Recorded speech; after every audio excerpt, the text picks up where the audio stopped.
And then we're going to go now straight to item 9, the waste and recycling contracts. And I'd Ash to introduce this. Remember, those members who weren't at the presentation earlier at 4 o'clock. Ash. Thank you, Chair.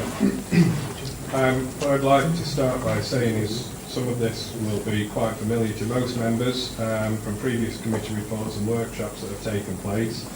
But the specification that we're presenting to you tonight has been pulled together by a team of officers from across the council. And although Steve and I have led on this, it has definitely been a collective effort. The specification has been determined through the consultation that we've done with the public and also through members' workshops, as well as market intelligence that's been provided to us by Eunomia and our consultant Nick, who's on my left. Just to pick out some of the key points regarding the contract. Firstly, the current contract is due to expire on 1st of August 2020 and a new contract will commence the following day. It will be for a period of 8 years with an option to extend for a further 8 if both parties are happy with the arrangement. Members will recall from the workshops and previous reports we've talked about commodity risk and the risk share arrangements. Our recommendation is that it's a 70-30 risk share arrangement, which actually favours the contractor in this instance. However, we need to make sure that there is a sensible portion of risk because we need the contract to be appealing to potential bidders. We are focusing on a 60-40 quality versus cost split, and in order to ensure some safeguarding measures with regards to the contract, we're asking each of the bidders to ensure that they either have a performance bond or a parent company guarantee in place as part of the first aspect of assessment. So if they can't meet the necessary financial measures and they don't stand up financially, they won't progress through to the second stage of the procurement process.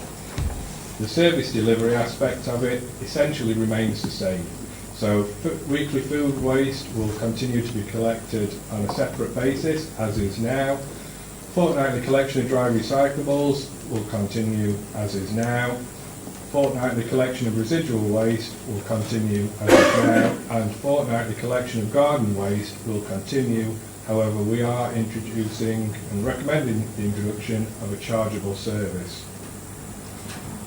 One thing I think we need to point out at this stage is, as part of the procurement process, we are asking bidders to submit what we refer to as a method statement, that they identify the impact of introducing a 3 weekly residual waste collection. And the reason for this is we need to consider what the potential financial benefits may be, depending on the future challenges that the council may face financially.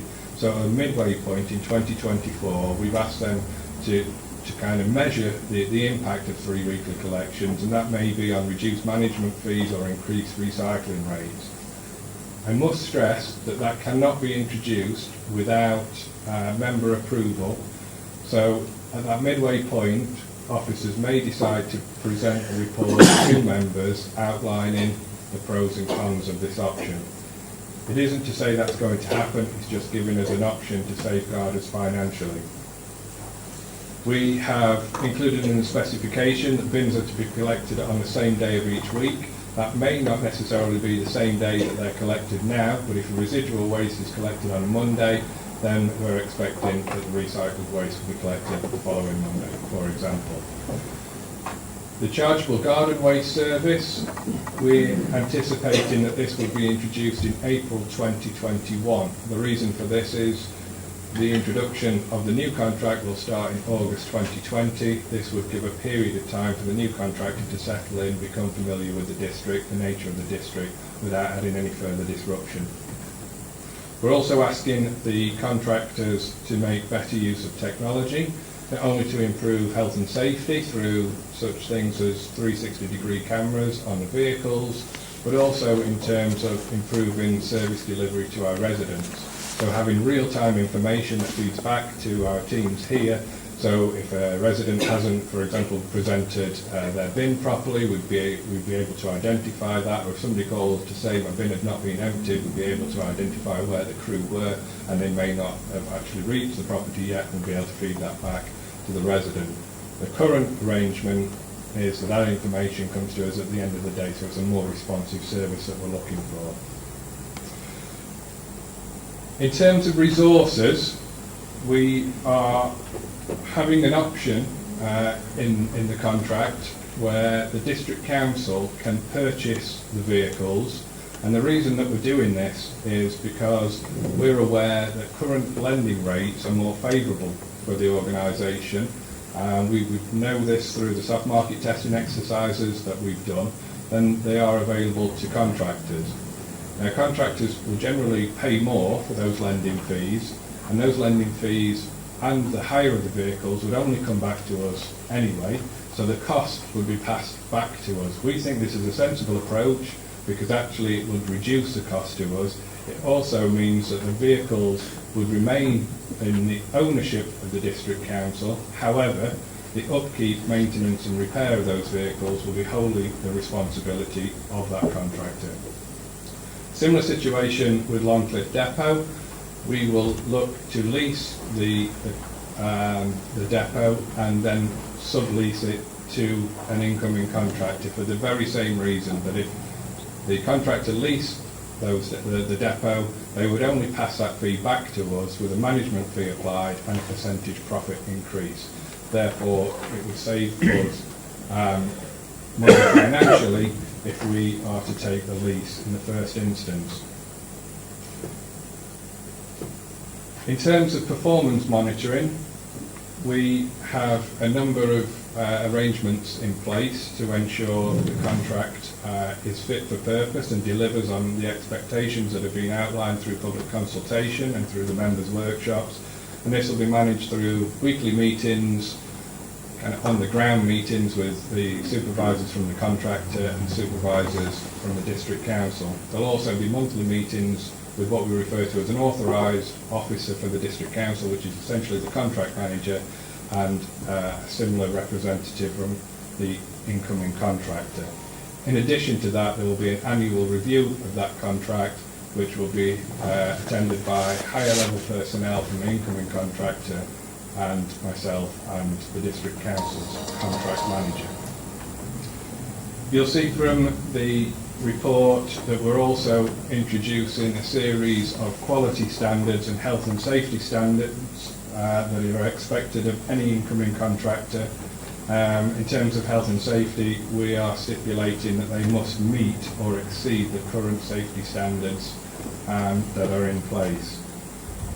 The timeline following this evening's meeting, hopefully following approval, will be that the overdue notice for the contract will be issued next week. The team will then spend a period of time reviewing those bids, negotiating with bidders before coming back to members with a recommendation. We need to be in a position between December and February next year where we are awarding a contract, simply because it will take around 6 months for the purchase and delivery of vehicles and a mobilisation from an incoming contractor to take over the reins from potentially outgoing contractor in August. Steve and I are happy to take any questions. Thank you, Chair. Okay. Councillor Rose. Chairman, I'd like to thank the officers for arranging the pre-meeting briefing session, which was extremely useful to the members who were able to be there. A lot of questions were obviously asked, and I'm not going to repeat those. It is a significant decision, but it's not that we haven't discussed this on several occasions before, at least the principles of the contract that Ashcroft has correctly pointed out. And we know it's a decision that's got to be taken. We can't sort of wait to be got on with. So in moving the officer's recommendation as stated on the two recommendations, I would like to have recorded, and I'm sure other members might well want to say something similar, that I think our team of officers, aided and abetted by our side advisors like Amelia, have done an excellent job. There's been a lot of hard work put into this project, and I'm sure they'll be the first to say there's a lot of hard work yet to come. I'm only thankful that we haven't had to wade through the sort of 500 or 600 or plus pages of the specification, even if we could necessarily understand some of the technical jargon, and that's why I think it's right and appropriate to thank the officers for the tremendous effort they've made. The team that's mentioned in paragraph 1.6, and I'm sure others have been heavily involved in this process, and that's a big congratulations on what they've achieved. So I would like to move the recommendation, but would like it to be noted that the council are thankful for the efforts that have been put into this very difficult work. Thank you very much. Does that find a seconder? Councillor Ratcliffe, Mike Ratcliffe. Thank you, Chair. I would certainly support this report and the recommendations, and I'll join Councillor Rose and second it. And he knows that I've already offered my congratulations to the team and commended the work that they've been engaged in. The waste and recycling contract is our most important statutory service, and it's the one that has the direct interface with residents. So it's been right and proper that we have subjected to this tender preparation for the new contract to such intensive scrutiny by members and indeed residents through the consultation process. It's been a long one, but I think there's very little, if any, questions to ask. I think the time now is really for us to get out there into the marketplace and see what comes along, because I know those outcomes will be closely monitored and scrutinised before any contract is awarded. But for the moment, I think action needs to almost precede words. We know that the contract can't remain the same. We know the financial pressures that we're under. We know the market constraints on recyclables. But what we now want is a new contract in place, serving the needs of our residents, meeting their demands, and offering a good and excellent statutory service that is demanded of us. So I think all the months of discussion and workshops that we've had, and all the replies and information provided by you, Ash, and all your colleagues, and in not forgetting Eunomia's consultation service, really, for me, this is now coming to fruition, and it's time now for the contract tender to go out there. But well done, and thank you very much on behalf of all our residents. I'm sure we are going to come back with something that meets all the quality that's demanded of this council.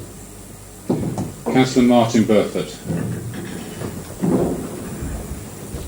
Thank you, Chair. I'd like to echo the thanks to the officers for the very hard work and very demanding and challenging work they had to do in drawing up this contract. I think, as Councillor Ratcliffe has said, there's a need to provide an excellent service to residents like they've provided, like Serco provided over several years now. I think the devil is in the detail, and I think the various workshops we've had, which have been very rewarding actually, and quite informative, and probably quite revealing in terms of the questions that have been repeated time and time again at different workshops. So there are various questions, I think, particularly in terms of the garden waste services and the proposed charge. Again, the charge is unknown at this stage. And also we've been told that this is going to be determined after the contract has been awarded in terms of the, or well, before it's awarded, but after the tender's been received, when we'll obviously consider what the charge is going to be. I'm glad that's going to be determined by members, and not just officers, but that's obviously going to pose various doubts in residents' minds in terms of what they'll find acceptable, in terms of deciding whether to pay it or not. As was said this afternoon at the workshop, that could lead to a number of examples of abuse of the system. So that's a question which needs to be, I think, addressed, and no doubt will be. But again, it's one of these things. And I think the present service, although it's excellent, I think it's the little things that people tend to complain about. It's little details about their particular property. And as I said this afternoon, the topography of the Dales, towns and villages, particularly in this area, and even Bradwell and Tideswell in the north, does not lend itself to an easy and straightforward collection regime. And therefore, there are a number of questions that are going to arise in terms of the details of the contract. And I think some of these have been answered this afternoon at previous workshops, but not every one. So I think there are a number of details that need to be considered very carefully before the contract is actually awarded and the new contractor takes up the service. I think there's also a need to educate the public about home composting and possibly even sourcing domestic scale chippers for the garden waste could be shared on the street, for example.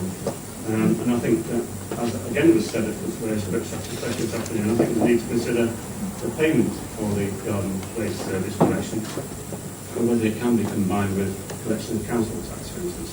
So all in all, I think the report is excellent, and I think the officers do deserve to be congratulated on the effort they've made. So I would like to applaud this contract, this proposal, and I'll certainly support it. Thank you. I've got nobody else on my list. So all those been moved and seconded. All those in favour, please show. Unanimous. Unanimous. Thank you.